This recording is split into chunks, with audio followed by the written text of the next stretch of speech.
Lagi mo bang ginagawa ito na every time mag-post ka ng inyong mga picture, ginagawa mo itong video reels? At guess what? Kung anong pwede mangyari sa'yo. What? At pwede ka talaga magkaroon dito ng isang violation. Oh! Unang-una, ang picture na ginawa mong video ay pwede ka magkaroon ng violation. Isa ito sa isang violation.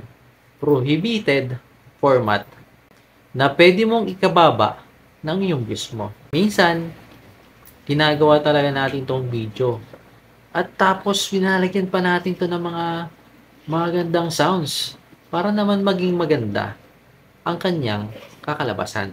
Isa talaga to pwede makababa sa iyong views.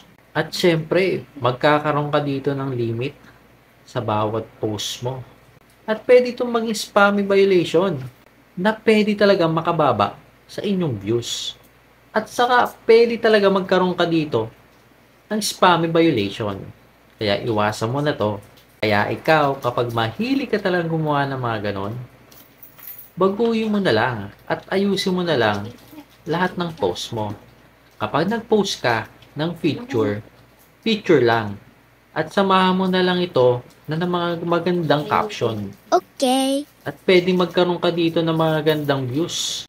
At syempre, lagyan mo ito ng hashtag para naman makita ng mga tao kung ano talaga ang nilalaman ng inyong picture. Kaya ikaw, kung bago ka lang, gawin mo na lang yung mga bagay na dapat na hindi mo dapat ginagawa para mapaganda ang mga views mo.